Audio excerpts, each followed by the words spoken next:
The CIA built a secret army to invade Cuba and then abandoned it on the beach. 1,400 men, trained in secret, sent to overthrow Fidel Castro. In about 72 hours, it was over. It was over.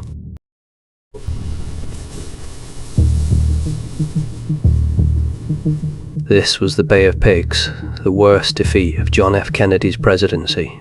A plan he did not write, tried too late to soften, and could never take back. The men on that beach had been promised air cover, an uprising, and a way out. They would get none of the three. To understand how it happened, you have to go back before Kennedy ever took office. In March of 1960, President Eisenhower approved a secret program to overthrow Fidel Castro. It was run by the CIA, by its director, Allen Dulles, and his deputy, Richard Bissell. Kennedy was not yet president. This was not his idea. By the time he was sworn in, the machine was already moving. Hundreds of Cuban exiles were already training in secret camps in the mountains of Guatemala, drilled by CIA officers for a war back home. They had their own airstrip, their own aircraft, in fake Cuban colours, and a fleet of ships waiting in Nicaragua. An entire secret army had been raised in the open. An army had been raised explaining to the world why it existed at all. And in January of 1961, weeks before Kennedy took the oath, Washington cut its last ties to Havana. There is a limit to what the United States and self-respect can endure. That limit has now been reached. So when the young president inherited the plan, he inherited its momentum too. The exiles were trained, the agency was certain. Calling it off would mean telling 1,400 armed men to simply go home. They called themselves Brigade 2506, named for the serial number of a recruit who had died in training. But the whole plan rested on a single assumption, that the moment the brigade landed, the Cuban people would rise up and join them. The agency's own investigators later admitted there was no intelligence that any such uprising would ever come. It was a hope, dressed up as a plan. There was another problem. The new president wanted it kept quiet. The original plan was loud, a daylight landing beside a Cuban town, with a mountain range behind it the exiles could escape into if things went wrong. Kennedy thought it looked too much like an American invasion. So the CIA moved it. They chose a remote stretch of Cuba's southern coast, the Bay of Pigs. On a map, it looked perfect, isolated, deniable. But it hit a trap. The beaches were ringed by swamp, one of the largest wetlands in the Caribbean.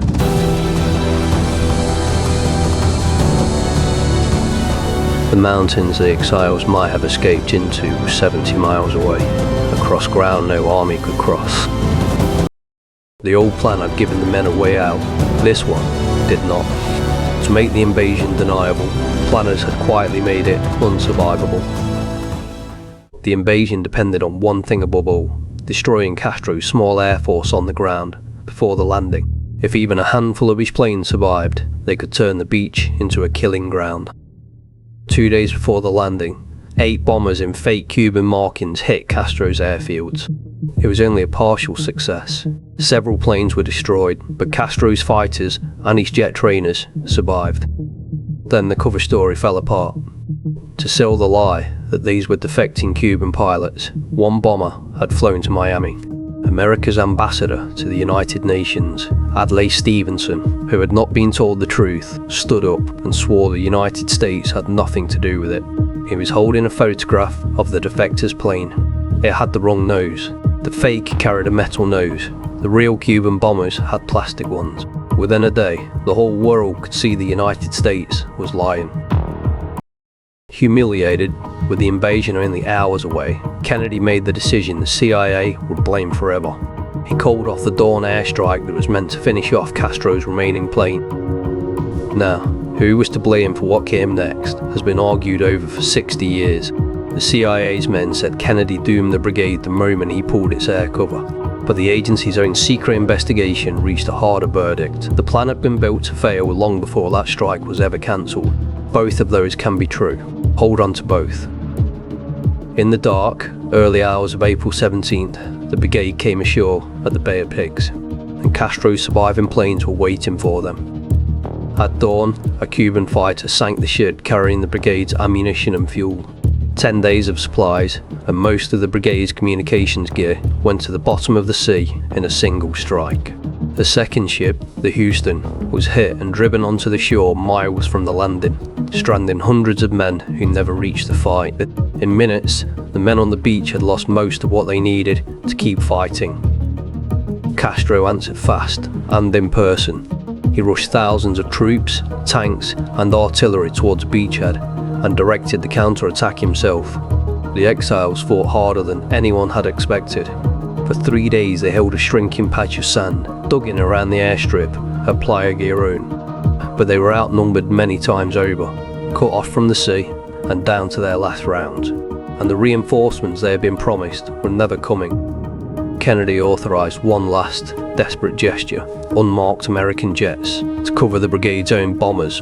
They never met. The jets and the bombers arrived an hour apart. No one had accounted for the time difference between Nicaragua and Cuba. The bombers were shot out of the sky. By the afternoon of April 19th, it was finished. Out of ammunition and out of hope, the brigade broke apart. Some tried to escape into the very swamp the planners had trapped them against, and were hunted down over the days that followed. About 114 of the exiles were dead, and around 1,200 more were taken prisoner. 72 hours. That was all it had taken. When it was over, the CIA investigated itself. Its Inspector General wrote a 150-page report on everything that had gone wrong. It did not blame the men on the beach. It blamed the agency for bad planning, poor intelligence, and for misleading the president about the plan's real chances. The whole idea of a deniable invasion, it concluded, had been a fantasy from the start. Plausible denial, one of its lines said, was a pathetic illusion. One assessment of the whole picture described a spy agency shot through with deadly self-deception. The men who had run the operation did not take that quietly. They fired back with a rebuttal of their own, insisting the plan would have worked if only the president had not lost his nerve. The agency, in other words, could not even agree with itself about how badly it had failed. The survey was so damaging that a later CIA director ordered nearly every copy destroyed.